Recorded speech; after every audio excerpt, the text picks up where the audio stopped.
दोस्तों, आप दुनिया में कितनी ही जगह घूम कर आए होंगे। दुनिया में कितनी ही जगह हैं जो बहुत ही खूबसूरत आपको लगते होंगे, लेकिन जो खूबसूरती आपको प्रकृति में नज़र आती है ना, वो खूबसूरती आपको कहीं और मिलेगी नहीं।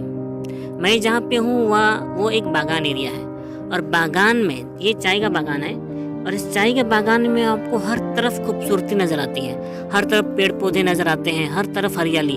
ज़मीन में आप जहाँ तक देख सकते हैं सब तरफ हरियाली, और ऊपर आसमान, खुला सा आसमान, जहाँ पे आपको नीला सा आसमान और बादल सफ़ेद सफ़ेद नज़र आएंगे। और साथ ही साथ अगर आप देखें किसी पहाड़ इलाके में, तो आपको पहाड़ खूबसूरत तो नज़र आ ही जाते हैं। साथ ही साथ मैदान जो होते हैं, फिर खेत खलिहान जो होते हैं, फिर जो नदी नाले जो होते हैं, ये सारे के सारे आपको खूबसूरत नज़र आएंगे। लेकिन मैं आपको इस खूबसूरती की बात करने नहीं आया हूँ। मैंने सोचा कि इस खूबसूरत जगह पर चलो क्यों ना आज थोड़ी सी कुछ सीखने की बात की जाए। अगर आप सीखना चाहते हैं तो चलिए शुरू किया जाए। दोस्तों, सीखने की बात सुनकर मेरा ये वीडियो छोड़ के मत जाओ, ठीक है? या फिर छोड़ के मत जाना। पहले मेरी ये वीडियो कुछ देर देख लो, देख के समझ लो। अगर मेरी वीडियो इंटरेस्टिंग नहीं लगती है या फिर समझ में नहीं आता हो, तो आप लोग मेरा वीडियो छोड़ के जा सकते हैं। पहले कुछ देर मेरी ये बातें कुछ देर सुन लीजिए, उसके बाद डिसाइड कीजिए कि आपको ये वीडियो देखना चाहिए या नहीं। तो मैं विक्रम मुंडा स्वागत करता हूँ मेरे इस चैनल पर, जिस चैनल का नाम है एडुकम साइट। और हो सके तो लाइक शेयर जो भी करना होता है कर देना, ठीक है? तो जहाँ तक हम पढ़ाई की बात करने वाले थे, आप में से कितने ही लोग स्कूल में हैं या फिर कितने ही लोग स्कूल छोड़ चुके हैं। तो जिन लोगों को किताबी बातें समझ में नहीं आती थी, तो मैंने सोचा क्यों ना आज हम किताबी बातों को समझने की कोशिश करेंगे। आप में से कितने ही लोग जो साइंस पढ़ते हैं, भूगोल पढ़ते हैं, उसमें से बहुत सारी बातें, बहुत सारी लाइन आप पढ़ते हैं, लेकिन भेजे में घुसती नहीं है। तो मैं आपको पहले ये बताना चाहता हूँ कि वो घुसती क्यों नहीं है भेजे में, या क्यों समझ में नहीं आती है। जहाँ तक मैंने किताब पढ़े हैं, मुझे इतना समझ में आया है कि वहाँ पे जो शब्द डाले जाते हैं, जो बड़े मोटे मोटे शब्द जो डाले जाते हैं, वो समझ में नहीं आते हैं। अगर आप एक एक लाइन को पढ़ेंगे तो एक एक शब्द जो पढ़ते हैं 2-3 अक्षर का, ठीक है, या फिर 5-6 अक्षरों का, कुछ शब्द ऐसे होते हैं जिनका हम ठीक से पढ़ भी नहीं पाते हैं। आप में से कितने स्टूडेंट हैं, जहाँ तक मैं सरकारी स्कूल के छात्रों को जानता हूँ, ठीक से नहीं पढ़ पाते हैं, क्योंकि वो उन्हें फ्री में पास कर दिया जाता है तो नहीं पढ़ पाते हैं। लेकिन जो पढ़ पाते हैं उन्हें भी समझ के पढ़ना नहीं आता है। तो इसी विषय को लेकर मैंने सोचा कि चलो शुरू करते हैं। तो जहाँ तक समझ के पढ़ने की बात है, आपको अगर उन चीज़ों के या फिर उन शब्दों के मतलब पता हो तो आप आसानी से समझ के पढ़ सकते हैं। तो आज मैं आपको पहले तो यही बताऊंगा कि एक एक लाइन को समझना कैसे है, साथ ही साथ आप किसी भी चीज़ की परिभाषा कैसे लिख सकते हैं। आपके आसपास जो भी वस्तुएं हैं, जितनी भी चीज़ें वस्तुएं हैं, या फिर जिन चीज़ों को आप महसूस कर पाते हैं, उन सभी चीज़ों की परिभाषा आप आराम से लिख सकते हैं। यहाँ तक कि आप परिभाषा सिर्फ किताबों में नहीं होगा, आप उन परिभाषा को अपने मन से लिख सकते हैं। तो अगर आपको मेरी वीडियो इंटरेस्टिंग लग रही है तो मुझे थोड़ा सा वक्त दीजिए, मैं अभी आपको ये वीडियो इंटरेस्टिंग साबित करने की कोशिश करूँगा, ठीक है ना? दोस्तों, आप लोग तो समझ ही चुके हैं कि आज हम किस विषय में बात कर रहे हैं, लेकिन आप में से कितने ही बच्चे ऐसे हैं जिन्हें ये नहीं पता कि परिभाषा असल में होता क्या है।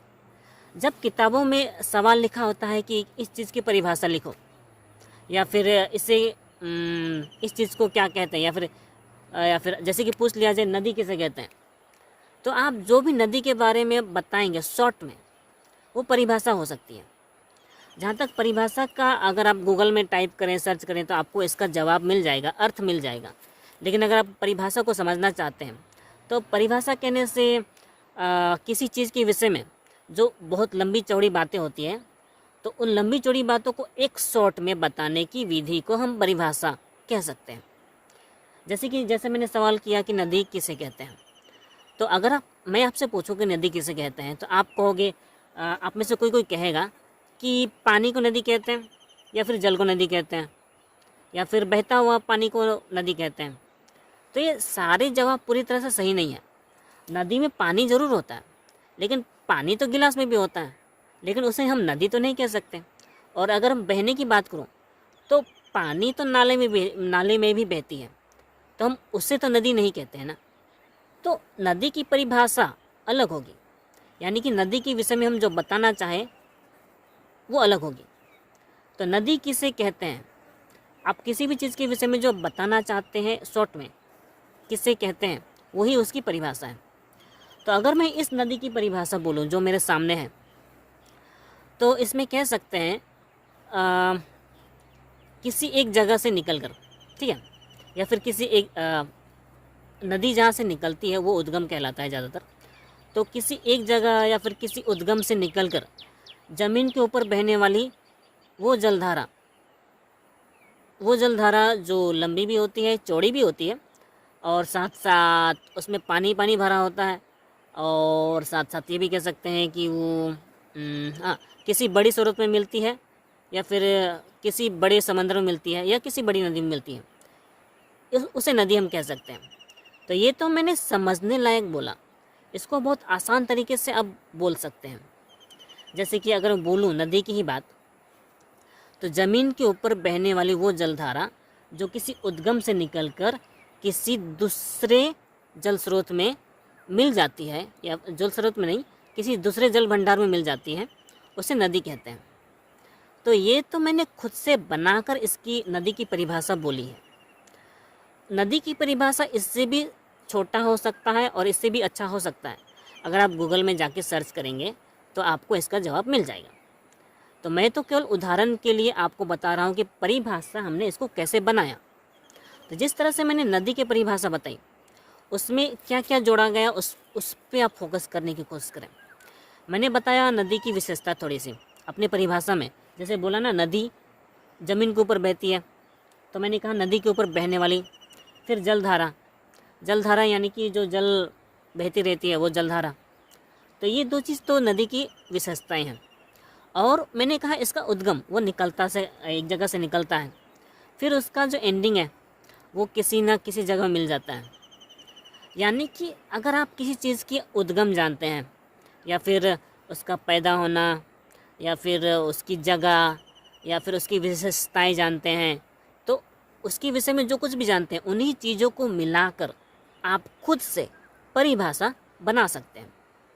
जैसे कि अगर मैं पूछ लूँ कि पेड़ पौधे किसे कहते हैं, तो पेड़ पौधे किसे कहते हैं, ज़मीन के ऊपर या फिर मिट्टी के ऊपर, मिट्टी के ऊपर उगने वाले वो जीवित चीज़, या फिर वो जीवित चीज़ जिनमें पत्तियाँ होती हैं, जड़ होते हैं, जिन्हें जानवर खाते हैं, ठीक है, जिनमें फल फूल लगते हैं, उन्हें पेड़ पौधे कह सकते हैं। तो ये भी मैंने पेड़ की जो परिभाषा बोली ना, अपने मन से बोला। तो ऐसे कितने ही चीज़ हैं जिनकी परिभाषा आप खुद से बोल सकते हैं। तो जो मैंने अभी परिभाषा समझाया, या फिर जो मैंने परिभाषा समझाने का तरीका किया, वो अगर आप ट्राई करें तो आप अच्छी तरह से परिभाषा बोल सकते हैं, और मेरे ख्याल से आप आसानी से कर सकते हैं। अगर मैं पूछूं कि ज़मीन कैसे कहते हैं, तो सिंपल है, जहाँ पे हम चलते हैं वो ज़मीन है ना, बहुत आसान है। तो किसी भी चीज़ के विषय में जिनकी आप विशेषताएं जानते हैं, उनका उद्गम जानते हैं, उसका जगह जानते हैं, ठीक है, उन्हीं चीज़ों को लेकर आप सभी परिभाषा बना सकते हैं। तो मैं चाहूँगा कि आप में से जिन लोगों को मेरी बातें समझ में आई, वो लोग किसी न किसी चीज़ की परिभाषा लिखकर मुझे कमेंट सेक्शन में बताने की कोशिश करें। और जहाँ तक मैं परिभाषा की बात करूँ, मैं इसमें ज़्यादा अभी बात नहीं करूँगा क्योंकि आपको मेरी वीडियो बोरिंग लग सकती है। तो आज जो मैं इस विषय में पहली बार बात कर रहा हूँ, ठीक है, आज से जो मैं नया सीरीज शुरू कर रहा हूँ, तो उसमें ये पहला वीडियो इसी के ऊपर था, परिभाषा के ऊपर। तो अगर आप में से हर कोई कमेंट सेक्शन में मेरे इस परिभाषा, किसी न किसी की परिभाषा खुद से सोचकर बताना चाहेगा, तो मैं समझूंगा कि आपको मेरी वीडियो पसंद आए होंगे। अगर आपको समझ में ना आया होगा तो आप, जाहिर सी बात है, मेरे वीडियो में कमेंट नहीं करेंगे। लेकिन अगर समझ में आया हो तो कमेंट ज़रूर करें, कमेंट करना है।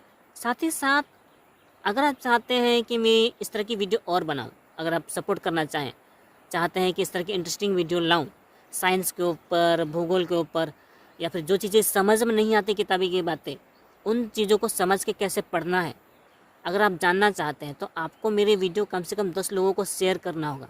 अगर आप 10 लोगों को शेयर करते हैं तो मेरे लिए काफ़ी है। साथ ही साथ लाइक करें या ना करें आपकी मर्ज़ी, लेकिन सब्सक्राइब अगर करना चाहें तो ज़रूर करें। अगर सब्सक्राइब करेंगे तो मेरा अगला वीडियो इन्हीं चीज़ों के विषय में मैं आपके लिए बहुत जल्द लेके आऊँगा। लेकिन तब तक अगर आप लोगों ने 10 लोगों को शेयर किया होगा तो ही मैं वीडियो बना पाऊँगा। अन्यथा मेरे कितने ही दोस्त हैं जो मेरे वीडियो को शेयर नहीं करते हैं। मेरे कितने ही दोस्त हैं, अगर आप लोग मुझे अपना दोस्त मानेंगे तो प्लीज़ मेरे वीडियो को शेयर करें। तो आज के लिए बस इतना ही। वीडियो अच्छी लगी हो तो लाइक करें, शेयर करें, सब्सक्राइब करें। तो मिलते हैं अगले वीडियो में। तब तक अपना ख्याल रखें, खुद सीखें और दूसरों को भी सिखाएं। जय हिंद, जय भारत।